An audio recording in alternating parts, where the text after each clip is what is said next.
The last time I was allowed to play in Vegas with no bar is when I won. It was happened to be my biggest single session win. I won $11,526,000 in one session. What's up, everybody? Today's guest is Mikki Mase, professional poker player. Mikki has won millions of dollars playing the tables in Vegas. He came on to expose all of the ways that Vegas casinos cheat people out of money. He gave us an inside look at what it's like to be a high-stakes poker player in Vegas, partying with celebrities, gambling with their money. Nowadays, he actually helps people get clean from gambling addiction and uses his wealth and his reach to donate to a lot of different charities and funds around the world. He has the craziest stories, you guys. And of course, if you want to hear a bonus episode with him, go over to patreon.com/The Connect Show. Without further ado, I give you Mikki Mase right here on The Connect. I just wanted to stop. I was like, what am I doing this? You know, I felt imprisoned when I was incarcerated. I felt imprisoned when I was homeless. I felt imprisoned when I was abusing substances. And now I'm imprisoned at my work. And I was like, I still haven't done life. That's when I see the lights behind me start to flash. And I didn't even think, I just hit it. I was driving like my life depended on it. And then I parked the car, hopped out, closed the door, and I started running. And he pulls out a burner, a shank, it's like 6 inches. And then he passes it to me. And he goes, here, that's yours. Don't ever leave the cell block without this. He was the reason I made it out of that place alive. Mikki Mase, is that your real name? No. Okay, but Mikki is your real first name. Also sort of no. So when I was born, my name was Mordechai, and my family said we have to Americanize it. So they picked Michael, and the translation from Michael back into Hebrew, because I'm Jewish, is Michael. So Mikki short for Michael. And when I was really young, like a teenager still in high school, my goal was to be an adult film star. And I wanted like the Dirt Diggler name and lights, you know? And so I was thinking, well, what could my Dirt Diggler be? And I said, you know, Mikki's, you know, people call me Mikki kind of already. And I was like, okay, well, I got to come up with a last name type deal. And I just like Marky Mark in the movie, I was like Mikki Mase, like Dirt Diggler, you know? And at that age, I was also selling drugs and I was in the hood. So I was like, this is a great time to not use my full government name. So I just started implementing the full Mikki Mase as a teenager, and it just stuck. And so you were manifesting a porn career from a teenager. Yeah, for sure. And you're from Jersey. I was born in New Jersey. Okay. So you've got such a fascinating, wild story. And what's funny is you're kind of living that now a little bit. You're living the life of an adult film star, but you know, on steroids. What's up, everyone? I hope you're enjoying this episode. This is just a quick reminder that I'm going to be in Chicago on December 21st, headlining at Zany's Comedy Club. I love Chicago. It's the best city to do comedy in, and this is my final show of my fall tour. So come out and check me out if you're in Chicago. Go to johnnymitchell.biz for tickets. I will see you out there. This might be the last time I'm on the road for a very long time, so if you want to see me live, make sure to come on out. All right, johnnymitchell.biz for tickets. Let's get back into the episode. So everybody that wants to know, like, you know, the full autobiography can go watch you on No Jumper. You've told it on podcasts before. That. That's my my number one interview I hate the most is No Jumper. Well, I hated my first 2 years of podcasting. So that for a very first interview, that was pretty good. Yeah, it was viral. From Jersey, you're getting in trouble from a young age. Yeah. Doing drugs, selling drugs, stealing cars. Yep. Who are you? I'm fascinated by stolen car rings. Were you contracted by, you know, somebody that could, you know, sell them wholesale on the black market? Yeah. So there's actually, we had two and sometimes kind of a third chop shop, really. The truth, like, I don't really know. They chopped it. So I don't know exactly what happened, but there was a flat rate, whether it had keys or didn't have keys, and whether it was above or below a certain year. So there was just like a flat rate. So I already knew how much I was going to get for a car with no keys or with keys or what year it was. So you just bring it in 24 hours a day. They'll open up the thing. You just bring it, drop it. They hand you the cash and you're out. As many cars as you can give them, they'll take. Yeah. Wow. Yeah. I don't know if they put them in containers and shipped them out of here. I don't know if they chopped them down. They could have done a VIN swap. I never asked. I don't really care either. Who were these people that own the chop shops? Italians? 2 were Italian and 1 was black. Okay. There was 3 spots. Wow. Yeah. Wow. So how did you learn how to steal cars? Well, it's not hard. So I was a big home invasion guy as a kid. And so a lot of times what I'd do is I'd go into the home and on the way out, take car keys and just take the car. That makes sense. Yeah. That makes sense. You're about my age, 80s baby? A little bit younger. In the 90s? Okay. Younger, yeah. Okay. So yeah, it's already difficult to steal cars. I don't know how to hotwire, just to be super clear. Like I don't know how to hotwire a car. Okay. So a lot of times what I did was I got like these younger whoever was like a little bit younger than me that was trying to make some money, I would just tell them, I don't care how you get the car. This is the price I'll pay you to get a car. So you're subcontracting the workout. 100%. Yeah. So, but you're from a family of means, though. You're from like a smart Jewish family. Your dad was in real estate. Yep. Well, he ended up going to prison. Yep. Can you tell us about that? Sure. It was a RICO case, racketeering. It was as white collar as it gets. I mean, it was really simple. It was like pretty standard. You know, I can't say like too many details that aren't already on the internet that you can like look up. Like it wasn't like a crazy thing. It was, you know, I mean, you know, he got himself in trouble in business. But was it intentional? Like, was he a wise guy? Because I know a lot of those Jewish guys on the East Coast are affiliated or work with the Italian mafia. Was it something like that? Or was it just like a case of him like defrauding real estate investors? I would say it was more the former than the latter. Okay, so it was something involving a larger mafia case. Of the sorts. And how much time did he do? He was sentenced to, I think it's they do months in the feds. I think it was 60 months, which is 5 years. 5 years, okay. Yeah. And he served it in a camp in West Virginia. So I used to go visit him. He was in a camp. There was no, like no fence. Like it was like, you know, like it was the kind of camp where like if you had an offense, let's say you were doing 30 years and you never had like a single write-up while you were in the prison itself, behind the wall, for like your last 5 years, they just stick you in this camp. They'd be like, for 25 years, you haven't even one time untied your shoelace. Just get out of here, go over there, buddy, and enjoy your last 5 years. And there's still people in that camp that will go crazy and run away.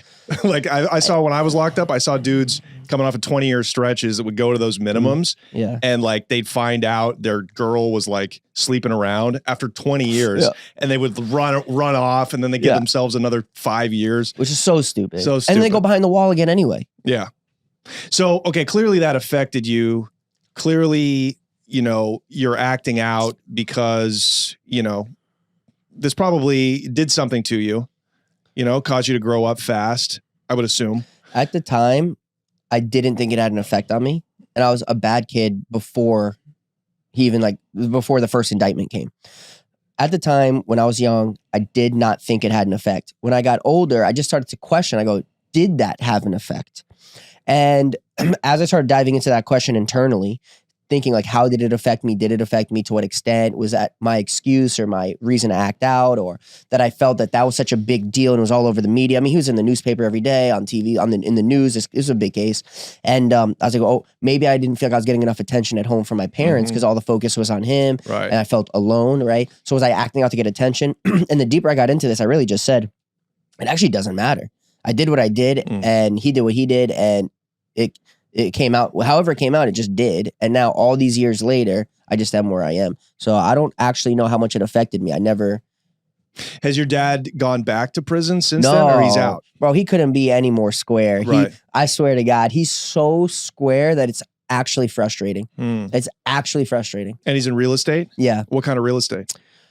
So in New Jersey, they're called mostly garden apartments. I don't know if you're familiar with that term. Garden style apartments? They're called garden apartments. It's like they're usually like 2-story buildings. There's a unit on the first, unit on the second, and they're like studios, 1 bedroom and 2 bedroom. So they're really cheap. They're like starter apartments usually. Usually like a college kid would go there, or a very young family, right?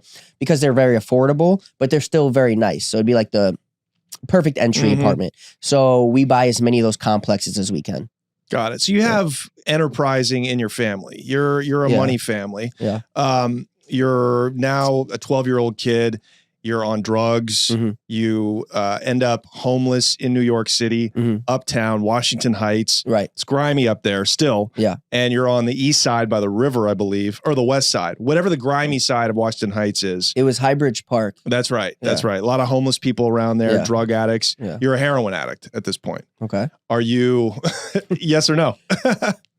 I try to avoid like the substance abuse conversation. I think it's like the tackiest conversation. Everybody's got that story. Everybody partied. Everybody went from recreational and then beyond. Me never. No? I was never a heroin addict in Washington Heights. This matters. This matters because this is the arc of the story. I would say that my substance abuse surpassed recreational use. So you're, at the lowest you can be. Sure. You end up getting out of that situation, end up in Florida. Right. in a rehab center. No, I mean, I have been, but that's not at this chronologically. That's not accurate. At this point, my friend, we call him Charlie Hustle. He had a house, and he just like let me stay in his house. He was also from New York. He was 2 years straight, and he's like, let me just try to save you, right? And just let me stay with him. Yeah. Do you think you would have died? You think you would have OD'd or been killed if you had stayed on the streets? Maybe killed. I had OD'd so many times. It was like, but that's just part of the lifestyle. It's like very, if you're a substance abuser, that's very common. I'm not sure that's what would have taken me out. I think more likely if I wasn't killed, that I would just gone to prison. I think I was just in long stints in prison. Because you'd been in and out of jail, right? Yeah, you had done like year-long like county stretches. Yeah. No, I did a few years. I served 3.25 years, yeah. In and out though? Yeah, in and out. Yeah. Where? New Jersey and Pennsylvania. And are these city jails, county jails, or this is actually penitentiary time? I did one penitentiary and the rest were counties. For drugs? All drugs and violence, yeah. Right. What kind of violence? Like beating people up, getting in fights? Yeah. I had a couple assault with deadly weapons. I had a few aggravated assault on police officers, a few simple assaults, What's a simple assault? Like just assault? Just assault. Just simply assault. Just simply assault. Because no extras. The aggravated is like the level up. Yeah. Okay. So sometimes I had like the level down, like, it's like I got no fight. It was like a mutual fist fight. We get arrested, something like that. Okay. So you were just a hooligan. Yeah. Taking pinches. I was just a bad kid, hitting licks and getting in fights. Yeah. Yeah. So you end up in Florida, which is where everybody coming off of drugs or going to get on drugs goes. Right? Right. It was a tattoo shop. So Charlie Hustle, when he picked me up from the airport, it was a PBI I landed at. He drove me straight to, it's called All City Tattoo. It's on Federal Highway in Boca Raton. And he walked me in. It was Michelle and Chris Smades. Like to this day, I'm in touch with these people. They all saved my life, all of them collectively. And they didn't know me at the time. Charlie walks me in and he goes, Mikki, you're going to mop their floors and scrub their toilets. And they're not going to pay you, but I'm going to let you live in my house. And I was like, say less, and that's what I did. And you did that for some time until you got an opportunity. Probably about 6 months, probably. Okay, gotcha. Yeah. And then that's when you got an opportunity to start working for these guys that owned rehab clinics. Well, first I worked for a guy named Sean Dalton. Sean Dalton owned the home that Charlie was renting that we lived in. And Sean, who is our age also, he came in just to do maintenance on the house, right? He owned the property. And when he left, the short of it is he asked Charlie if I wanted to work, right? Like, do I want to spend a day working and he'll pay me $100. And I'm like, I'll do anything for $100. I needed money. I didn't have money. I was like eating leftovers and ramen and whatever. And so about 6 months have passed. Now it's summertime. We're in Florida. And he goes, I want you to paint this house. If you paint the house, I'll give you $100. I go, sure. Got it done like 4 hours. And he goes, you want to paint another house tomorrow? I'll give you another $100. I go, of course. So then I quit the tattoo shop and just basically did that full time. Sean ended up taking a contract with a sober living company. And we were rehabbing the houses, like doing some interior demo and then rebuilding, so I learned everything. I had to cut tile, hang sheetrock, framing, some minor plumbing, like how to install a toilet or a sink and stuff like this. So these were not halfway houses, but like... They're like halfway houses. Okay, yeah, halfway houses. So people coming not in treatment, but on the way out. On the way out, yeah, I see. It was like the, halfway house, 3/4 way house, right. Like on the way back into integrating with society. Makes sense. Yeah, so we took the contract to rehab all their houses, their halfway houses. Right. And when we finished the last one, then a guy named Jeff Thomas came to me. And Jeff and I had known each other from like just the community of the straight edge community, the sober community, whatever. And he goes, we know you're trying to straighten your life out and stay on the right path, but you're out of work. Do you want to work with us in the facility itself? And like I said it before in the past, I didn't know what I was doing, and I told him that. I was like, I don't know anything. I'm like a dumb kid. I never graduated high school. I don't know anything. I'm a felon. Like I'm a day laborer. Like I don't even know what you want from me. And he goes, you'll figure it out. Just work as hard as you've been. And I did figure it out really fast. And Jeff and his partners and the other guys, we all started learning from each other. I don't know. I didn't have anything to offer them really. So mostly I did the learning. And I just kind of sat quiet, absorbed what I could, studied, watched. And for me, I didn't have anything else in life but just to go to work. Right? And you started climbing really fast. Bigger salary, bigger salary. Really fast. You did what it's what you're supposed to do when you want to take over a company is learn everything about that industry or that company. Right. You're working like a madman. You're working like making up for lost time. You're working like everybody I met who got out of prison. Like you had that junkie hustle. You know, I say that with all due respect. No, I know. I'm with that you. drive. Yeah. We had nothing else, bro. Yeah. Yeah, but look at then now you're making $500,000 a year, right? I think is a salary. That was like my peak of salaries. Yeah. Hey guys, this episode is sponsored by ExpressVPN. ExpressVPN is a virtual private network. Use ExpressVPN to unlock movies and shows that are only available in other countries. This whole week, you could have been binging Fargo on Canadian Netflix using ExpressVPN. It's so simple to do. Just fire up the ExpressVPN app, change your location to Canada, refresh, and that's it. This is an amazing tool to keep your location anonymous. ExpressVPN lets you control where you want sites to think you're located, okay? You can choose from over 100 different countries. So for me, I love watching television shows like gangster shows from Britain and Europe. And with ExpressVPN, I can do just that. I can access content from all of these different Netflix and Hulu sites, right? There are tons of choices when it comes to VPNs out there, but the reason I love ExpressVPN is in the name, Express. It's so fast, I never have to deal with lag or buffering, and it makes streaming absolutely seamless. ExpressVPN works with any streaming service too, Hulu, BBC, iPlayer, you name it. ExpressVPN also works on all your devices, phones, smart TVs, and more. That's amazing. You could be on a train in Madrid watching a Hulu show from Australia. Bonkers. So if you want to get access to hundreds of new shows, use my link right now. That's expressvpn.com/connectpod and get an extra 3 months of ExpressVPN absolutely free. Once again, that is expressvpn.com/connectpod. And you'll get 3 months free. Check them out, you guys. How did you flip that into then owning your own rehab centers? So a company, a guy that I knew, we had been coworkers on one of my, like, on the come up, right? At one of the other facilities. I don't know how exactly he did, but he ended up becoming an equity partner in a treatment center, right? They were failing. It was two guys that owned it. My buddy and then a guy that I didn't know, right? And they were failing. So I guess internally they had a conversation. What can we do to save this thing? You know, we need help, right? We need someone who knows what they're doing and will work for cheap or whatever the conversation was, because they didn't have a cash flow. So somehow they decided to contact me. So my buddy's name was Kevin. Kevin calls me and he goes, "Hey, can I bring you in for a meeting? I have something really cool." I'm like, "Sure." I go to the meeting. I walk into the facility. I sit down with him and the other owner. They're giving me their pitch, you know, what they do, you know, blah, blah, all the usual business, you know, business meeting stuff, regular. And I go, "Okay, well, what do you guys want from me?" They go, "Well, we need help. We need help with infrastructure. We need help with expansion. We need help with everything." Right. And I go, "Okay, how much money do you have? What's your marketing budget?" You know? And they go, "Well, we're cash poor." I said, "Okay, what do you got for me then? I can't work for free, you know?" They go, "What if we give you equity?" That's right. That's right. And I saw this coming and I pressured it a bit and they offered me sweat equity. They offered me equity for my work. And that was the first one I owned. And the truth is it still didn't succeed, right? But it didn't fail at my doing. Right. It was basically unsalvageable. But what did happen was I'm now on paper as owning a mental health facility, right? I'm now an owner of a healthcare provider. So now when I'm taking meetings, I'm not going as "Hey guys, I work for a rehab," or I'm not an employee. I was like, I own this thing, you know? So now I'm meeting the guys that are killing it in the game. Right. And I knew what I was doing despite the failure of that actual first company. And so when they sat down with me, they took the meeting because I own a healthcare provider.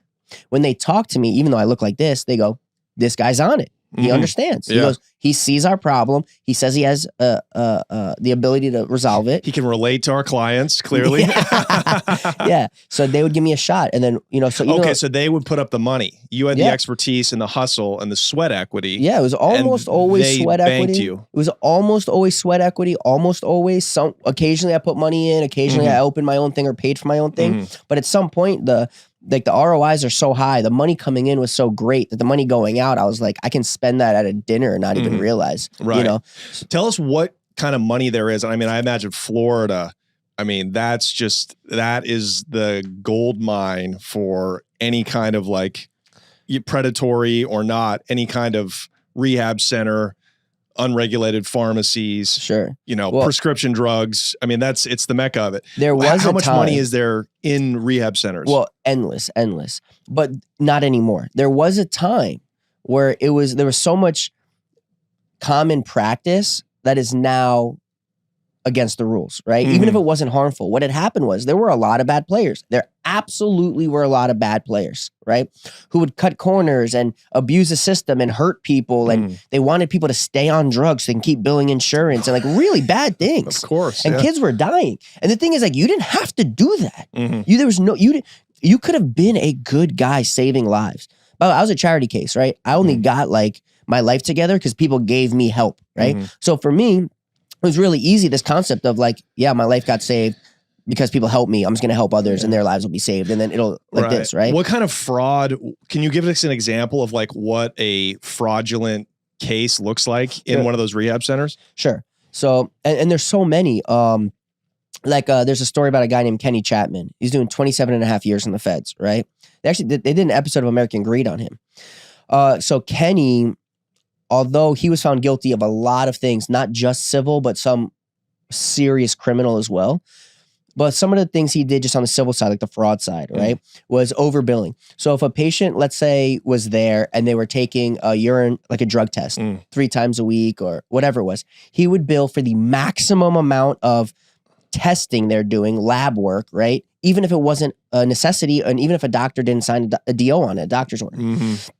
So the insurance company, eventually they took a look. They go, this is what the insurance company says. They go, Kenny, you're telling me that this kid who was clean on Monday and clean on Tuesday had to get tested and billed again Wednesday, Thursday, and Friday? They go, if he was clean Monday and Tuesday, wouldn't he also be clean on Wednesday? Couldn't you wait till next Monday and be like rational? But he's getting, $1,000 a cup per person, Right. So it's obvious that it was a case of greed. Right. So it's essentially insurance, that the money is coming in from insurance. Correct. The majority of it seems like. Yeah, I've also heard of guys that are in on it. Like, say you own a rehab center, I, being your friend, will turn myself in or say, hey, I need to tell my insurance I got to go detox at your insurance center. You might bang out the insurance company for 30 grand and we'll split it or something. Yeah. So that's patient brokering, right? Yeah. And what happened with patient brokering, which is so unfortunate, it's not inherently and always exclusively an evil thing. But because so many kids that were either still actively in the lifestyle of using drugs and conning and stuff like this, or just got out of it, their mental state was still in that, wow, look at all this money and I'm sober now. I'm like out of prison now. Like, well, I want money, right? So what happened was they would start paying kids. But the thing is, you get the biggest bang for your buck when the kid comes in pissing hot. So they'd be like, here's some money up front. Go hit cops, the streets. Hit the streets, cop something. I'll pay for your hotel for the night if you need. Yeah. In the morning, I'm going to send you a driver. We're going to pick you up and bring you in. Oh my God. Right? But kids are dying. Yeah. And you didn't have to do that. There's such an epidemic of drug abuse in the country that you don't have to do There's that. plenty of drug addicts. Yeah, legitimate people on drugs, legitimately trying to save their lives and get off drugs. All you have to do is help people. That's it. If you just help people, you still make the money. So essentially they were drug dealers who were getting a double pop. Yeah. And that's why the pay per head and the patient brokering and the paying whatever became such a regulated nightmare, right? So the feds cracked down. Huge. So it's harder to open up. I'll tell you this, there's not a single person roaming the streets that was engaged in that did not get indicted. There's not a single person. Wow. When I tell you, they did hauls. Did you ever get hauled in? No way. I never did that stuff. Okay. So I just thought you might have got caught in like a dragnet of something. I was so far from that, buddy. Oh my God. I was so squeaky clean that you could have looked. You gave me a cavity search if you wanted. Right. Oh, I had no concern. No. Okay. So let's talk about that. So you're, before all this regulation, you're still running a clean operation. Are you majority owner? I think you said you owned at a certain point, you owned or operated like 300 pharmacies. Yeah, but how many rehab centers, and what's the difference between the pharmacies and the rehab centers? Well, and did you find that a contradiction that you're now like a pharmaceutical drug dealer, but also running no, because I clinics? wasn't selling pharmaceutical medication. As a matter of fact, I wasn't selling medication at all. So what's the pharmacy about? So when a hospital or a hospice center or a nursing home needs a walking cane or a hospital bed, who's paying for the hospital bed? The insurance company is. But they're only improving it for someone who legitimately needs to be in a bed or in a walker. Well, where are they getting it from? Pharmacies, specific types. I see. So you supplied you supplied medical devices or for disabled people. Sure. That's all? You didn't sell. You weren't selling pills. Never pills. Wasn't a pill mill. Never sold a single pill. So you're in your 20s while you're doing this. Sure. Yeah. How much money were you making? I mean, are you now on? Are you rich? I was pretty on. Well, it's all relative. I'll tell you, like now, even whatever amount of money I've amassed, some of the people I'm around are like, forget about you, kid. And I'm thinking, I'm like, God, you don't know what my bank account says, but so it's all relative. So are you have other investors staking you as you're expanding these pharmacies and rehab Well, it was centers? pretty easy. Like you can start a pharmacy. So you just hire a consultant, really, because they do everything for you, right? They just hand you the paperwork. The I's are already dotted, T's are crossed. They just go sign here, put your EIN here, put your NP. You know, you're applying for MPIs. We'll put it here. It's very simple, right? And you can get it for anywhere from $7,500 to $15K. And then on top of that, depending on what kind of pharmacy you have, and there's many types of pharmacies. And there's only a couple. What you're considering with the medication, it's called a retail pharmacy.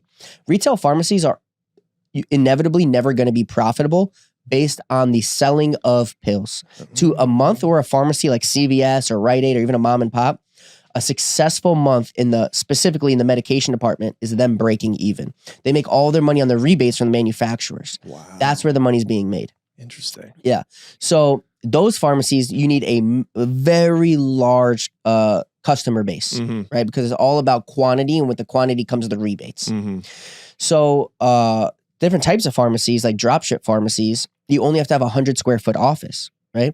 So you can lease an office anywhere you want and be super cheap, cost you $500 a month. First, last security call $1,500 plus your staff member. Imagine you're paying $500. There's another $2K, right? $500 a week, paying $2K to sit in the office answering phones. But you're a dropship pharmacy, so nobody's coming in, right? And nothing is like leaving from there. You're really just you're like the middleman between the manufacturer and the patient, right? That's who I get my pills sent every month from the pharmacy. Right. Yeah, exactly right. Just from the drop shipper. Exactly right. Just same I might concept. go into business, dude. Same concept. So you got a great business mind. Sure. You just and your expertise was just in numbers, math. You're a good marketer too, though. You know how to market yourself. I figured out advertising pretty early on. Advertising because everything was some version of how you say, like high social acuity, right? So it was just like this sort of. But I'm trying to figure out your mind. I'm trying to figure out how you took this step to becoming this wildly successful professional gambler. Like clearly there was the skill set. Your mind works in a different way, and it's definitely math oriented. It's numbers oriented. You're a numbers guy. Yeah. Well, I don't really know that much, right? Like I'm not a smart guy. Like I'm not whatever. No. You know, obviously, it's not like it's written on my face. But you're a Jewish kid. You're a bean counter. You guys, you know how to take $1 and turn it into $2. Yeah. I love this. Yeah. I wish I had this mind. Yeah. I want to use it as kind of motivation for people that like think they need a bunch of money to start a business. No, I was homeless. Dude, tell us about real quick before we get into the transition to gambling. Sure. You and your couple of friends or a couple of business partners would sit in like a boiler room. Yeah. Oh yeah. This is one of my favorite parts of my like life story. Like this is one of my best moments. So okay. So we had many offices, right? But each office served a purpose. Like there was a business being ran out of there, like a specific thing. Well, we needed a place where we can sit. It was me and two guys, right? Unfortunately, one of them was murdered. So rest in peace, Sam Rizzo. But and then there's Rusty, who is still with us, thank God, And the three of us were best friends. We did everything together. We went on vacations together. We, worked together. We hung out, everything. And so we were like, we need to be together more, right? If we're partners, we need to do this, even though our businesses are scattered everywhere. So we we rented an office in a high rise in Boca Raton, also on Federal Highway. And the way it went, when you walked in would be kind of like the Sally Port. It was like, I guess it's supposed to be like the receptionist area, right? It was like you walk in the main door of the office and it was like this room about the size of this, actually probably about the size of this studio here, right? And then we had doors on all the walls that went into the rest of the offices. Those were probably supposed to be like the owner's offices. But what we did instead was, because nobody was really coming in and out of this office for meetings to meet with us, right? This was like our headquarters, our nucleus. So me, Rizzo, and Rusty put our desks in here so we'd be on top of each other. So if any of us are working on something, as we're taking phone calls, even though it's like a private call, one of us would overhear and be like, I got a guy for that. I heard something about that. Oh, you're thinking about that? I heard about that last week and I heard so-and-so's crushing it. We should look into that. Yeah. So it's like that. And what we would do is every time we have one of these ideas, we would just retrofit one of these side offices to run a beta test on whatever that new idea was. Wow. And if it worked, we would sell it or just expand it into one of our other offices. Wow. So it's just, you're constantly looking at the best businesses to make money out of. Yeah, that was our only current path. We didn't have other goals or ambitions. What were some of your most successful ventures aside from the medical stuff?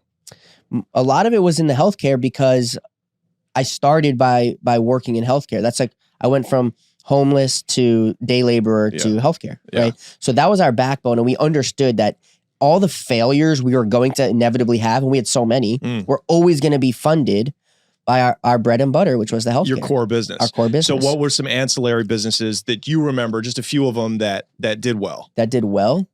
We sold software for a while. That was cool. We sold software. None of us are software people. I couldn't even turn a computer on if you wanted me to. Yeah, you just found out what podcasts were. Yeah. You know, seriously, you know. So, but we knew how to sell things. We knew somebody that was manufacturing them. We found leads for them. I just realized. Okay. So we found leads for them, and we found an outlet. It just made sense. We just connected the dots. Yeah. And we just took a vig on it. That's it. A little markup. Yeah. It was easy. Yeah. You can plug and play any widget, anything. All you have to do is have a customer base, a manufacturer and a customer base. And how would you find that customer base? So this is so interesting. I don't know how I overlooked this. Actually, the most profitable business I had that was an ancillary was lead gen. The lead gen was a pure accident. This is what happened.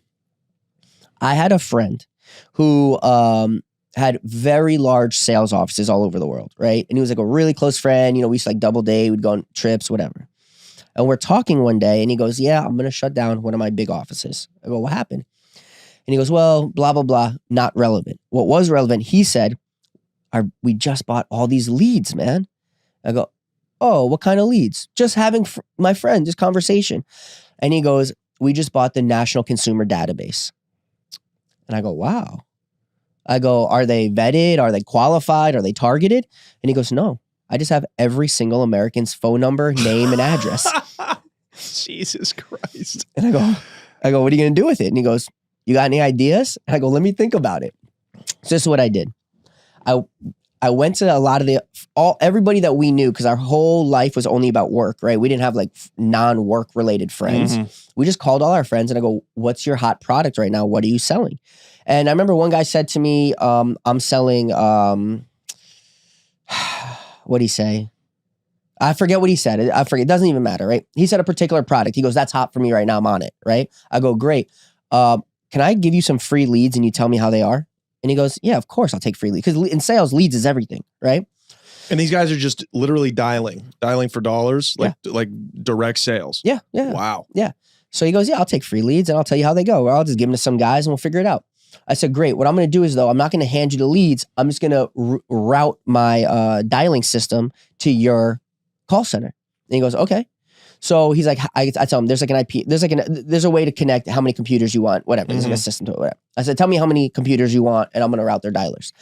When they route the dialers, I controlled when they get to click the disposition of the call. So what I did on my dialer that they were now accessing is I put all these irrelevant questions. All right. Do you have sore feet? Do you have a sore back? Do you have hair loss? Do you have erectile dysfunction? And the guy was, I forget what he was selling, like car insurance or something, right? So if you're the consumer and the salesman that he works for, my buddy, is good, right? And you're the consumer and you're on the phone with a salesman and he's good. And he goes, hey man, I'm selling car insurance. I see you're between the age of 35 and 40 and blah, blah, blah, blah, and all this. And he goes, yeah, I'm interested in car insurance. Now the salesman can't go to the next page until he clicks the following answers. Do you have erectile dysfunction? Do you have foot pain? Do you have gangrene? Do you have hair loss? Whatever.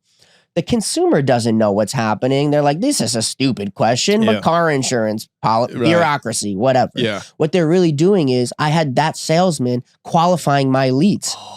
So then I would call a guy that I know who sells erectile dysfunction medication. And I'd say, hey, I have specifically targeted erectile dysfunction patients. Do you want these leads? And those are more valuable. Yeah, because they're so targeted. They're hot leads. Yeah. 10 minutes ago, a guy hung up and said, I got ED. And I go, hey, guy who sells ED, my friend, here you go. Call this guy. He's going to buy him right now. Wow. But then I would do it to that salesman also. And I was constantly vetting and requalifying all my own data. And I didn't pay for the data to begin with. I just got my buddy who already bought them. I said, listen, I'm not going to pay for them, but I'll get you some money back on it. I'll give you a piece of whatever I get. And he goes, better than nothing. We all ended up making a lot of money, but all we were doing, we kept requalifying the same piece of consumer data. Wow. So if you told me on the first initial call for car insurance that you had hair loss, ED, toe fungus, and ingrown fingernail, your same piece of consumer data is going to 4 of my other friends to sell you on those specific things. Wow. And then when you speak to those guys, they're going to ask you other questions that I've created on their, it's my dialer that they're using. And now we're asking you even more. Yeah. Do you have back pain? Do you have any pets? Yeah. You got pets. Are you allergic to cats? Are you moving houses? Yeah. I got guys that do logistics. I'll give you boom. I'll give the logistics lead right to you. How do you scale this? This seems like a massive time taker. Well, yeah, all I had was time. All you were doing was working. That's it. Yeah. How many people would you talk to a day? Or how many calls would your sales guys make hundreds a day? of thousands. Wow. But we had call centers all over the world. No, not though. a day. Yeah. But we had call centers all over the world. Right. It's easy. So there's call centers in all these other countries where the dollar goes so far. Right. And all they have to do is just sit there. The Philippines. That's it. That's the big one right now. Wow. Yeah. Fascinating. Yeah, it was so did well. easy. Yeah, I did great. Yeah. So, okay. Yeah. Okay, so you're just a money guy. It's coming in from every angle. You're staying sober. It wasn't about the money either. I had way more than I ever had or needed. I lived a pretty simple life, you know? It was just what we did. We didn't know anything else. It was don't do drugs, go to work. That's all we knew. So how then did this transition into who you are now and what you were to become? So I grew up in like New York City card rooms. I grew up around that stuff, the Italian families and the rich Jewish kids. Yeah. So gambling was in my blood. It was in my family. It was in my neighborhoods. It was just regular. And then my life took all the dark turns and gambling was no longer an option for leisure. I had no leisure, right? And so now I'm making money again. And there's casinos local to where I was living. So where are you living at? Oh, down in Florida. Yeah, in Florida. Yeah. So there was the Hard Rock. There was Coconut Creek, which was actually like my go-to. Like there's a group of us. We all work together. We all were together every day. And a group of us would be like, let's go get dinner at NYY, right? Which is the steakhouse, you know? Let's do it. We're there, we're eating, and we'd all look at each other and go, you guys want to hit the tables? Go, yeah, let's go. You know? And so we were gambling almost every day, right? When we were getting, but the thing is, none of us were like really winning. Like none of us did it to win. We were just degenerates. We were kids with too much money and we're just having a good time. Anyway, so all the businesses are growing, the money's coming in, great time for everybody, blah, blah, blah. This is all like new to all of us because we're all like young guys and we didn't know that this was coming in our future and having a good time. I ended up getting out of the business. So, a byproduct, which was unfortunate of me, Rizzo, and Rusty being so 24 hours a day, 7 days a week for so many years intertwined, is that eventually we used to like rub each other the wrong way, which is going to happen always. And we'd find a way to work through it. At some point, the three of us stopped being able to work through it. It was just, there was never a moment we weren't on top of each other. And if we had a disagreement in one category of our life, slowly it started to infiltrate and trickle into all the areas of our life. And this became problematic. So I bought them two out. When I bought them out, shortly after Rizzo was murdered and Rusty had sort of gone off the grid and he went to live a quiet life, right? I was giving him his checks every month and that was that. And when they were no longer in my business picture, I didn't have to take their thoughts, feelings, or opinions into account. And I don't know what it was, but it turns out I was right, that my ideas the whole time are better than their ideas. Right? And I can only say that because the evidence says that. When they no longer were decision makers and I was the sole decision maker, the companies exploded well beyond like what I anticipated them to do, especially in the short time period it was, and short amount of time goes by. I'm doing all of the work, which was a lot, but I'm making all of the money, which was also a lot. I just wanted to stop. I was like, what am I doing this? I felt imprisoned when I was incarcerated. I felt imprisoned when I was homeless. I felt imprisoned when I was abusing substances. And now I'm imprisoned at my work. I'm like, I'm getting older. I'm in like my mid to late 20s-ish, like mid, whatever. And I was like, I still haven't done life. Yeah. You haven't become an adult film star yet. yeah. Or any of the other Is that fun percolating things. in your mind still? Like, do you still want to No, on camera? Well, because I do so much anyway. A lot of the girls around me are adult stars, so a lot of them, when we are together, they for themselves, like, hey, can we just record this? I want to look back on it. Are you still at this time when you're in Florida and you're making money? Or did you start to hang out with porn stars? Like, is that no? You haven't got into that quite yet. Not quite yet. I had quite my possibly above average share of sexual partners, but no, there was like occasionally I'd have like a porn star and I was like, whoa, this is cool. Like, like mark it off the bucket list. But nah, not really. Today. It's just my social circle is made up of a lot of female porn stars. Because it's you live now the version of like a Hollywood. You're Hollywood, but in the gambling space. And I feel like when you're a professional gambler in Vegas, porn stars are just there. Like, that's part of the deal. It's like peanut butter and jelly. Yeah. So, but okay. So tell us about the gambling. Yeah. So, I sold the companies. Yeah. I either sold, stopped operating, or gave away, which are really challenging concepts to understand to someone who's ever been in that position. Take my word for it. Right. At the time, it just made the most sense. And I just stopped. And so now I have this money and, my girl was living with me. We split up, right? I moved her out, got her a crib and a car, whatever. She's on her own. I'm now living alone. My two best friends and business partners are no longer in the picture because I bought them out, right? I'm no longer working, so I'm not busy. And I'm just like sitting. I lived on the beach in the Miami area, and I'm just like sitting every day. And I'm like, I got to do something different. And I go, well, I've never been to LA. And I had an idea for a really incredible business venture. And LA County had the perfect demographic of people I needed to beta test this concept. And it was so phenomenal. And regardless whether that idea came to my head or not, LA just seemed like the move. I was like, I'm young, I'm rich, I'm single.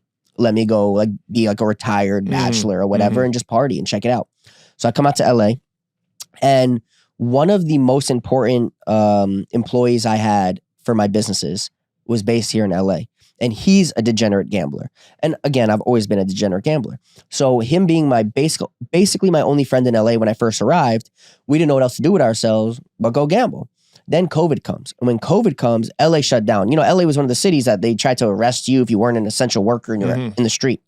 Vegas was the opposite. Vegas stayed open to the bitter end. That's right. They're like, screw you. We're not closing until you close us, So when LA starts shutting down, Vegas stays open. So it was really easy for me and my boy to just spend all our time in Vegas. And in the beginning, we were just gambling regular. What are you playing at the beginning? What's your game? Blackjack and Baccarat. Okay. Yeah. And we play everything, but those are the games we liked. And, I was buying in between, I'd say weekly, maybe 30 to 50K. And we were winning like 30 to 50K roughly, and we did that for like a little while. Per week? Yeah, every week. Yeah. Okay. So you're about breaking even. No, we were winning 30 to 50. We were profitable. Like almost week after week. We had some losses, but I never went there thinking I was going to win. We just went there to blow off steam and party because LA shut down.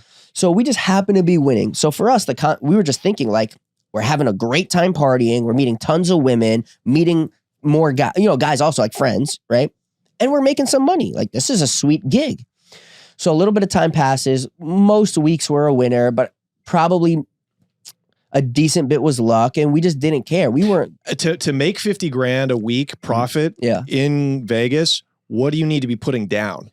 Well, we were putting down, so we'd put down between 30 and 50, and our profit was about 30, 50. Roughly, we doubled up. So you doubled up. Yeah, roughly we doubled up. So now, are you getting love from the casinos at this point? Tons of love. Guys, I need to take a minute to tell you about Factor Meals. Don't spend all of your time at the grocery store paying inflationary prices for your groceries. Just get Factor, America's #1 ready-to-eat meal delivery service. They'll get you eating well for breakfast, lunch, and dinner with chef-prepared, dietitian-approved meals that show up right at your doorstep. Meal prep takes 2 minutes. Just pop a meal in the microwave or on the skillet, heat it up, and you're ready to go. With the holidays here, I'm completely overwhelmed with travel, gift shopping, and dealing with the family. Factor has helped relieve almost all of the stress by providing incredible, easy meals for me to eat. Like, for example, last night I had the roasted garlic chicken with a sour cream and onion mashed potato. It was delicious. It's quick, it's delicious, and it allows me to focus on everything that I have going on, which is a ton: podcasting, stand-up,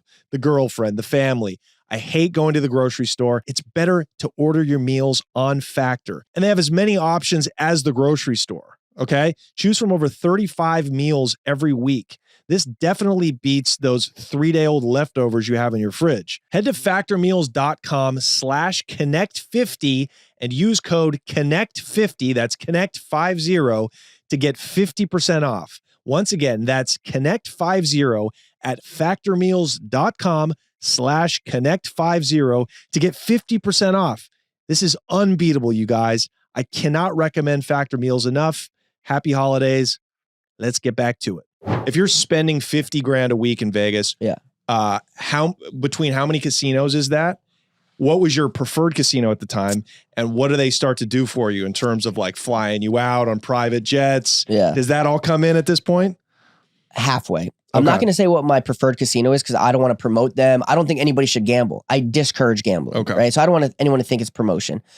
But usually we usually play like on a weekly basis 2, sometimes a third casino. Like if we're getting crushed at 2 of them. Yeah. If we're getting crushed at 1, we'd go to a second one. If we're getting crushed there, which wasn't that often, then we'd go to like a third company, you know?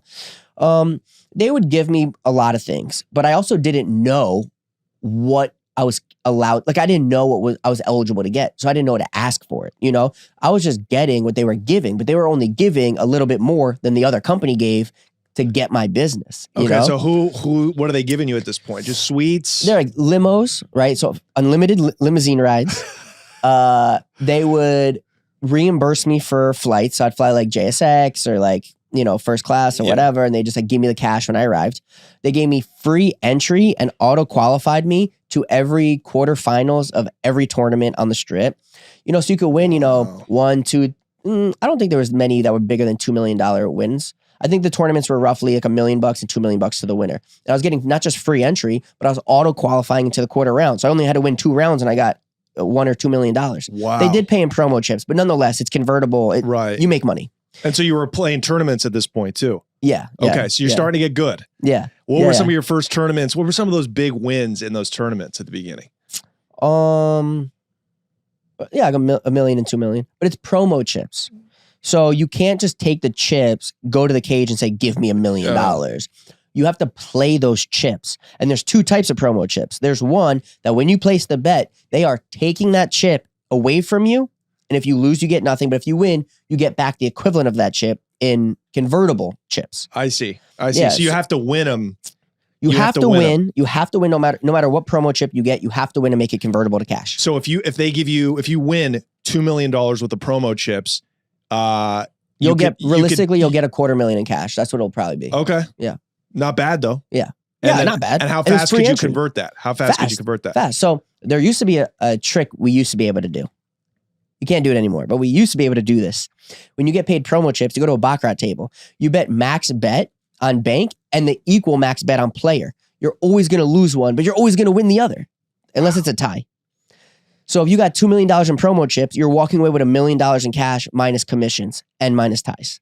But they stopped letting us do that. Is that because you kept winning? I don't know if it's because I kept winning, but in the gambling community, we knew we can do that. We did that. Now we can't. Okay, so you're starting to make inroads into the community. Yeah. You're part of the gambling community now in Vegas. It's a small pool. You know, there's only so many of us. And are you posting on Instagram? Like, what do the casinos get out of giving you free stuff? Like, I didn't even have social media. Okay, so what is their incentive to? I guess because you keep putting money down. I keep coming back. Yeah, you keep coming back. Yeah, the law of large numbers. Eventually, I'm going to lose. Right. So while this is happening, they're giving me all this incentive. They go, "Oh, new kids on the block. Me and my buddy putting down pretty big money. They're like, we don't care, win or lose. Like, we can afford either way.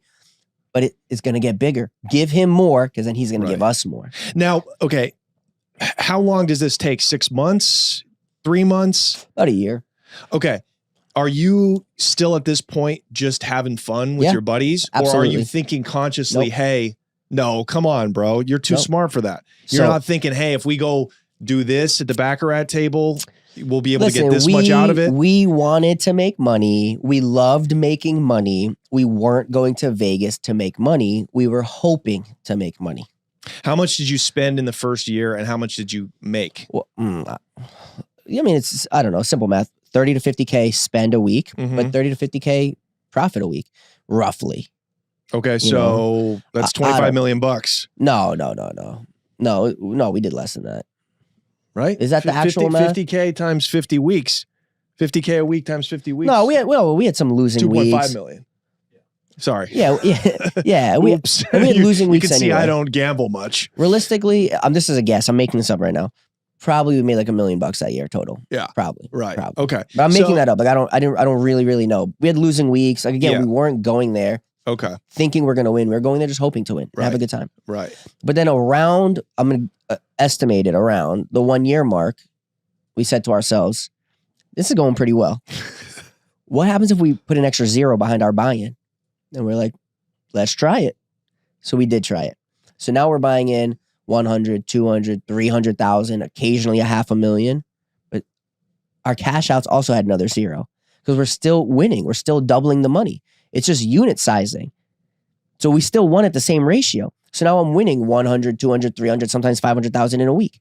And really quickly, this didn't last that long. Really quickly, we looked at each other and we go, this is something we need to pay attention now. Okay. And that's when we started taking it seriously. And that's when it no longer was for fun and we were there for business. It was work. Okay. So tell us about how this converted into a business. What was like the first hustle? What was the first conscious business move now that the money is like pouring in? Okay. So the first move was that we needed to be conscious of what we're doing. That was the very first important thing. Because in the beginning we weren't. We were just partying. We had the girls and like stranger new friends, right? And like trying all these new things and new restaurants and new clubs and whatever the casino gave us, we were eating it up. We're like, oh yeah, front row tickets, floor seats, blah, and just going with no like consciousness. So the first thing is we sat back and go, what here is a trick?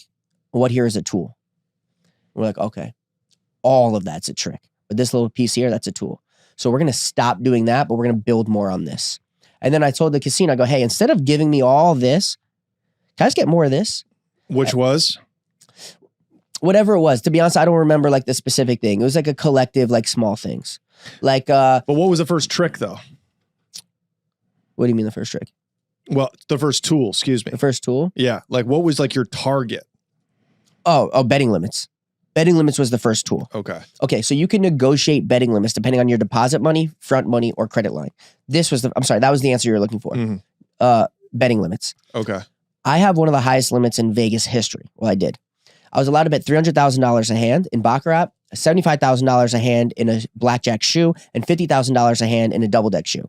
On the $75K a hand in the blackjack shoe, or I think it was up to 3 hands of an aggregate of 75,000. Don't quote me. The truth is I didn't really play shoe. I played double deck and Baccarat. And on double deck, I had 50,000 a hand or an aggregate of 70,000 across 3 hands. It was like 50,000 for 1, 35 for 2, or whatever, or 25 for 3. That was my breakdown on double deck. But when you walk into a casino, you only see what the sign says. That sign is for the general public. Yeah. That's for the ill-informed. Yeah, that's for the plebs. Peasants. Yes, right. That's for those that just don't know. And those limits are put there to abuse the players. So you can negotiate. So a guy, and I know a lot of guys, a lot of trappers do this actually. They have so much money and they don't know what to do with it. Drug dealers. Yeah, drug dealers. They sit down at a table and they just start playing, right? And they go, oh, I'm only allowed to bet 10K. It's what the sign says. But they bought in for 6 figures. So 10K at a time, the most they could win. You think like how many hands you got to win to make enough money for a guy who's making millions selling drugs, right? To have an effect on him. It's not going to happen. But if you sit there long enough, you will lose. Right. And you can lose it all 10K to hand, but you can't win it all 10K to hand. You know what I mean? So these guys are sitting there forever chasing a win that they will never get at $10,000 a hand. So you need to win, you need to have higher Bigger limits. And that's what you had. Yeah. Well, why would the casino, knowing that, they must have known that. Why would they give you a higher limit?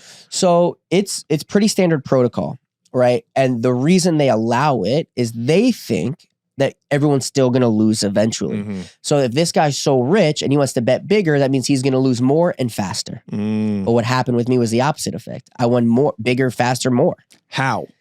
Let's just focus on your two favorite games, Baccarat and Blackjack. Start with Baccarat. Putting down 300,000 a hand. My nipples are getting hard right now. I'm tingling. Just for accuracy, I actually didn't take the deal to bet 300K a hand. I took the deal to bet 250K a hand. Just for accuracy of my reality. Right. Yeah. Excuse me. A mere quarter rock a hand. A $250,000 a hand. Yeah. What in Baccarat?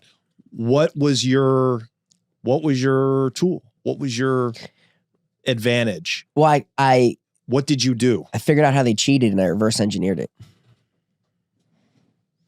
I have no idea what the that means. Explain. So casinos deploy all these cheating tactics and they're endless and they're so far and beyond. And there's like a blanket they use to screw with Gen Pop, right?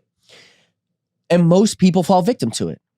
When me and my guys saw all of the tricks and a little bit of tools, we saw pretty quickly when we erased all the tricks, a lot of the typical methods of manipulating a patron in a casino also vanished. And we saw right through it. And now we're staring face to face and we go, they were trying to trick us with that? I can't believe we fell for it for the first year, you know? And we go, okay, if they're going to trick us with that, what else are they going to trick us with?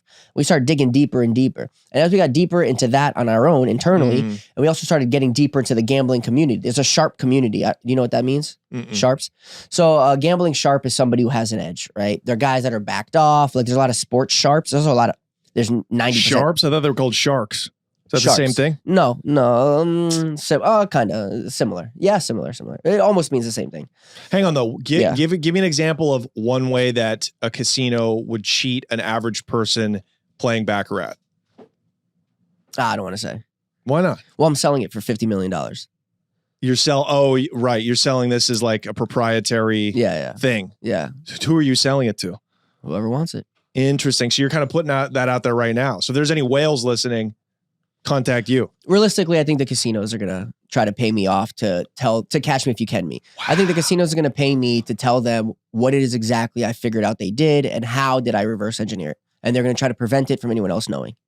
Okay. So that's what I think is really happening. So this is like an active thing. Right now. This is like, okay.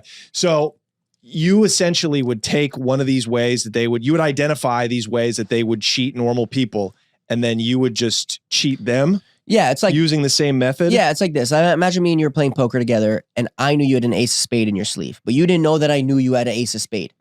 That means every time there's an ace on the board, I know that you have a pair of aces, but you don't know that I know that. So when I have some random 7 deuce in my hand, and the flop comes ace 7 deuce, you think your aces are the nuts, but the whole time I knew you had aces, and I got 7 deuce, and I take all your money. Okay, so you're telling me allegedly that Vegas dealers have cards in their sleeves? That's not what I'm saying. Okay. That's not what I'm saying. It's much more sophisticated than that. It's sophisticated, and 94% of the time, it's outside of the dealer. The dealer actually has no idea. They stay ignorant. They're uninformed of what's happening.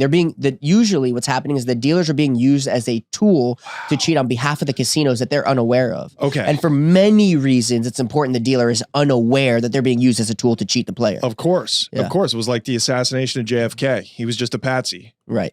Sorry. Bad analogy. Anyways, who's in on it? Pit bosses? Pit bosses? I think it's usually above the pit. So this is what I think. I think there's the higher up the ranks you go, the higher up involvement or awareness they have. So for example, let's say there are some dealers that are in on it, right? But let's say we're talking about the majority of dealers, like the kind of dealers that have social media, maybe they're young, will be watching this and comment. And I get this all the time. I'm a dealer and I definitely have never cheated. Yeah, we know, because they knew that you weren't capable of it. Yeah. So they wanted to make sure you're in the 94% of dealers that have no idea that you're being used as a pawn. Yeah, you're making $30 an hour. Yeah. Nobody needs you. Yeah, exactly. They don't need you to cheat. You're not the one, buddy. Right? So, what was your original question? Oh, how high up they are. Yeah. Okay. So those guys, the 94% of dealers, have zero knowledge, right? Zero pressure, zero understanding. They just think a guy's losing or a guy's winning, and they don't know the difference. They're like, I hope this guy wins, because if he wins, he's going to tip me. And the dealer probably truly thinks that and believes that. And they don't know anything else. Makes perfect sense. Right. So then there'll be, let's call it a first pit boss, right? And that first pit boss knows very, very little, except when a particular special player is there, that they need to keep an eye on him and make sure he doesn't do any funny business, right? That pit boss is thinking, sometimes he wins big, sometimes he loses big. People have sleight of hand. Let me just keep an eye, right? Then there's a pit boss above that. And that pit boss was told, keep an eye on this pit boss and make sure that player stays at that table as long as possible. Now, they don't know why they want that player there. They're thinking standard. Oh, the longer they play, the longer they lose, the more they lose. Let's get them drunk. What they really need is some time to implement certain cheats created for that exact player. But that pit boss doesn't know that. That pit boss thinks my job is to keep the player here. Give them comps, make sure there's a waitress always here, make sure the food is coming fast enough. I was told, keep the player at the table. I'm going to keep him at the table. Right. You don't know why. And this guy, this second pit boss, he's the one actually looking at the cameras now? No, he'll be on the floor also. Okay, so these guys are still on the floor. Who's above that second pit boss? So then there comes another pit boss, right? And that next pit boss might be involved with the surveillance room. And from the surveillance room, they're keeping an eye on that player and maybe the player's entourage. What are they doing? Where are they going? How can we manipulate? How do we manipulate the whole group? How do we keep them long enough to implement a cheat we're trying to do? Are they catching on to one of the cheats? Have they, without even being conscious of it, figured out a way around the cheat? Because sometimes it's obvious. Sometimes there's very simple things they do that if you don't catch it, it'll take all your money. But if you catch it by pure, you just saw it, like you didn't think nothing of it, you make a slight adjustment in the way you play. They go, okay, they figured that one out. Time for the next one. Call upstairs. And they call the next guy. Who is? It'd be like a lower ranking executive, for example. You know? No, I'm not like sitting in the room next to these guys as they're doing I realize this. that, but I'm trying to put together this conspiracy, like who's benefiting. This is what I would, what I mean? When I picture in my imagination this chain of communication, I'm picturing 10 people from the very top down to the dealer. 10 in total. And it's in my imagination. I don't know if it's really 10. Could be 100, could be 5. I don't know. Okay. But it starts at a dealer who doesn't know anything and they're being used as a tool. Then it goes to a pit boss who hardly knows anything, also a tool. Then a slightly higher pit boss, doesn't really know that much, also being used as a tool. Then it goes to surveillance. They know half. Right. Then it goes to a guy above them, knows 80%. So it gets to a guy who's at the top making all of the decisions and putting all these other 9 people in place to perfectly craft a position for the players to lose. So what you're saying is it is very likely that casino executives or general managers, people who are responsible for the Wynn or the Rio or the Tropicana, are actually implementing and having a mandate to cheat their customers. Without a doubt. There you have it, folks. Right from the horse's mouth. So what you're doing now is you're saying them, you're identifying that cheat and fighting fire with fire, cheating back. Yeah. And it's working. I mean, I got a few tens of millions that said it worked. Now, here's the thing. Let's a lot of people, and rightly so perhaps, in the comments, if you give a about the comments, people will say this is cap, this is yeah, sure. One of the questions I had, I just want to put it to bed right now. You're not the scion, the heir of actual casino owners, are you? No. Okay. You saw that rumor floating around the internet? So listen to this story. Let me tell you how the rumor got started. So stupid. My whole family forever is high stakes degenerate gamblers. I believe that. I have a great uncle who one time in a card game won a piece of a casino in a country. I have no idea what country.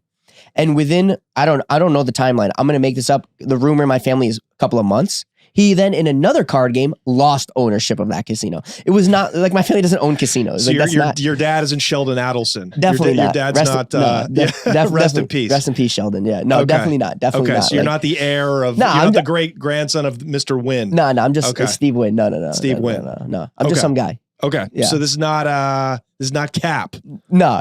Okay. Yeah. So you got to think, we've had so many casino executives, surveillance people. I've exposed my tax records. I've exposed all my win-loss statements multiple times live on the air. All of it's on the internet. You can just like look it up. Like, and you do post pictures with, millions of dollars in cash. Yeah. It's coming from somewhere. Yeah. Okay. So, I mean, casinos have came forward. I mean, it's not a secret. I won in casinos. It's not a secret. have you ever had FBI approach you? Have you ever had IRS try to take you down? As a matter of fact, my taxes are the simplest taxes I've ever done in my life now when I was gambling, and they've been in my whole life. And I've seen a lot of taxes, talked to a lot of other business owners.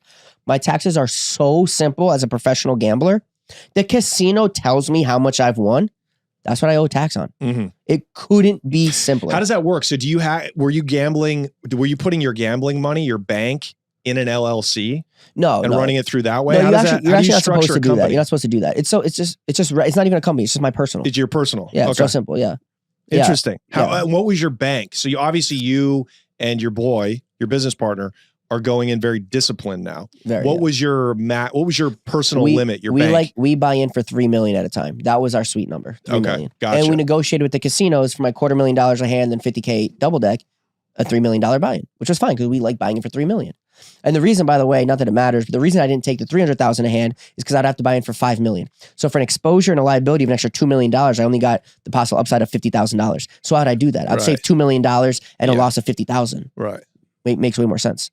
Okay, so you're going in now as a business. No more around, no more having fun. Yeah. Became work. Yeah. What was a typical week look like? You worked every day? No. We also didn't work every week. It came out to a net profit of $1 million a week for a long time, but it wasn't so cut and dry. It was like we would live our lives. We were young guys with too much money living in LA, right? And we just live our lives. We'd say to ourselves, time to go to work. It gradually adjusted, but towards the end of it, we'd sneak ourselves into Vegas in cars we've never been in that aren't registered or rented or owned by us. And we'd go in there and I used to store all these cashier's checks, right? Because they're good. Some of them are good forever. And if they're not good, when you have that kind of relationship with the bank, you just bring the check. Or honestly, I just text my banker, to be honest. But I text my banker. I go, yo, I got this $3 million check. It's 9 months old. Can you renew it? And they go, yeah, no problem. We'll print you a new one. Right. So I used to just store these checks. I wasn't even sure. I'm not to this day sure that the banks aren't in communication with the casino to let them know this guy just came in, took a check for $3 million and we believe he's on the way to you, because that would give them enough time to set something up for me to lose. Wow. So I would keep storage of all these. Usually they're $1, $2, or $3 million checks. Oh, by the way, is that how a casino, when you make that much money, is that how a casino pays you out? It's not $3 million in cash. So this is the law, because they got in trouble for this not too long ago.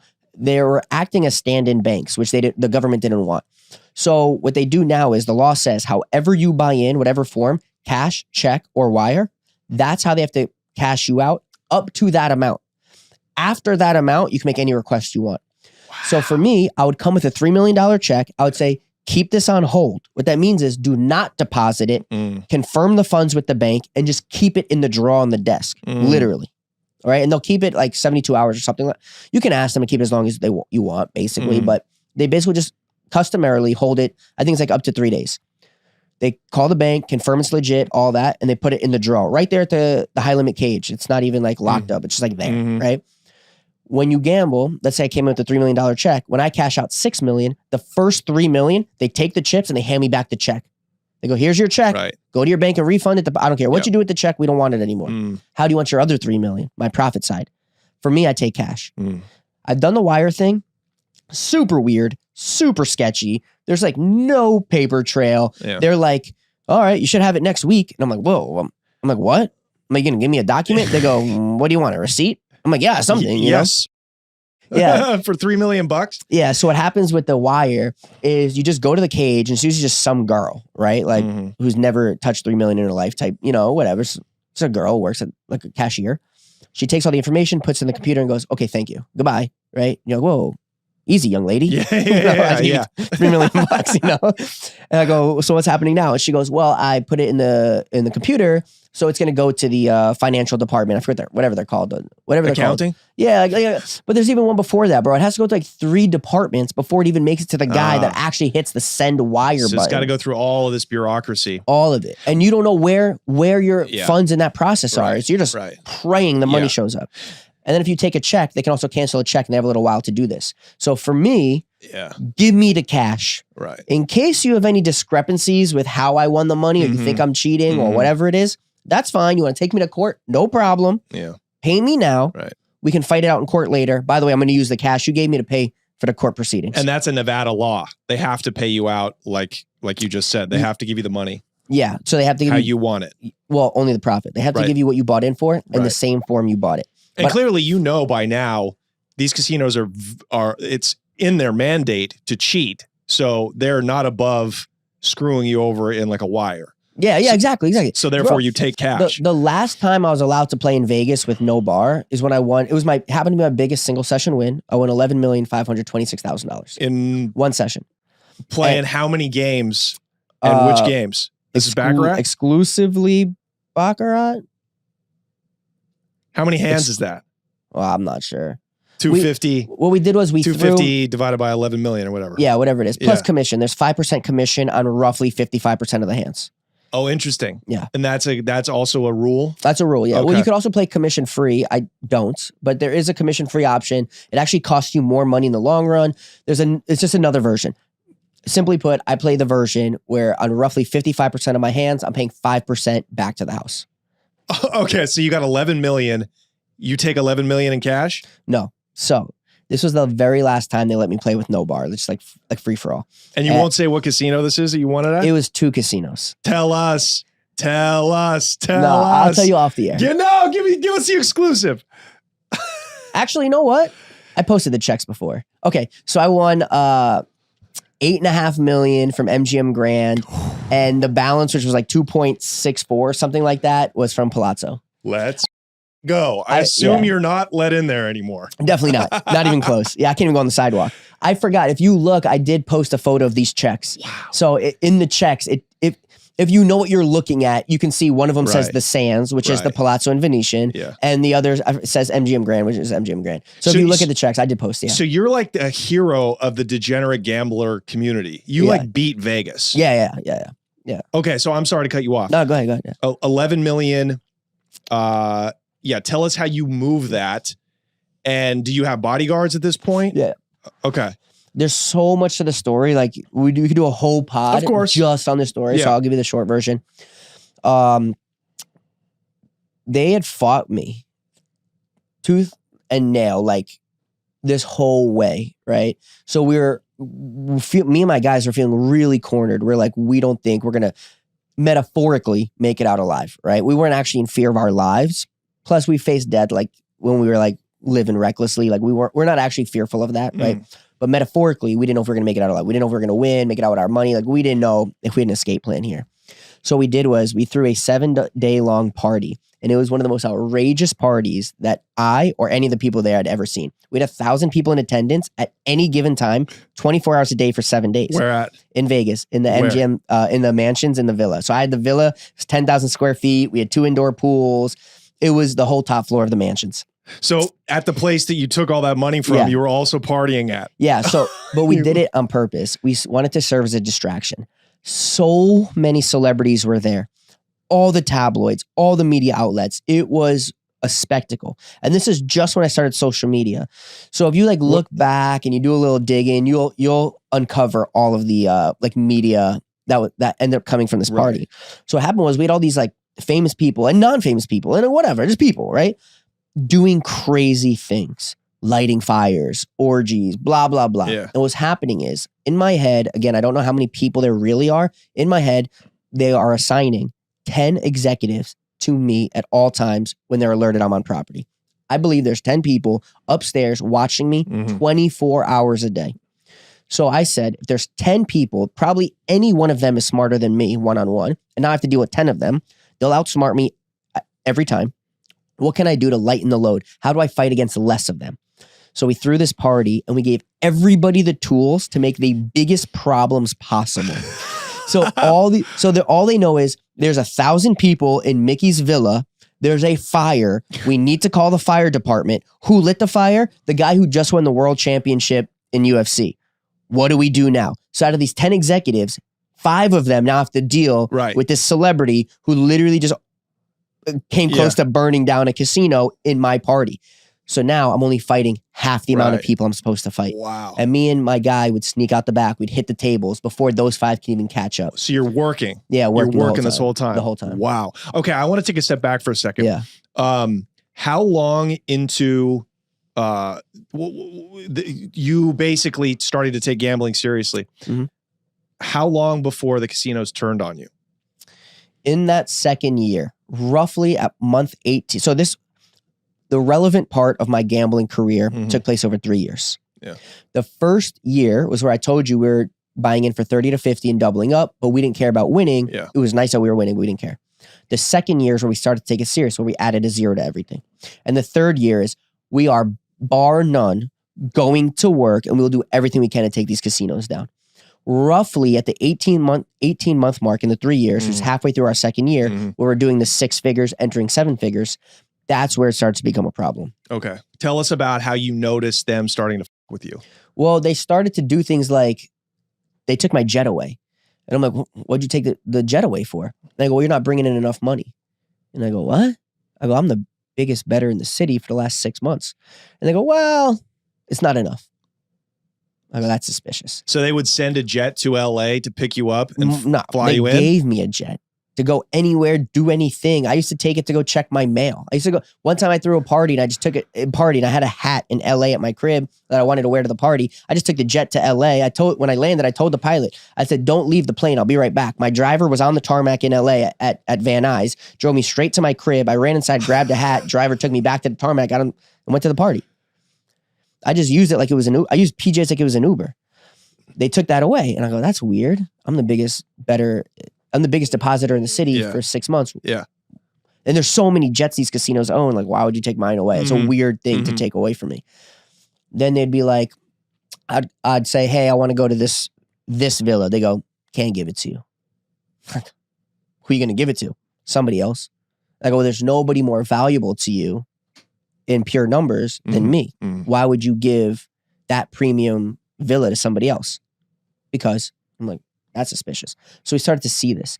Then they started to do weird little things like harass me or bust my balls, or I had a parking space at the front door of every casino on the strip. So I would just self-park and keep my keys. They started busting my balls with that and cornering me, and you could just see. Yeah, it was like little harassments, little things that were like taken away. microaggressions. So why? I got a question. This is a private business. Couldn't they just ban you outright for any reason? They could, and eventually they did.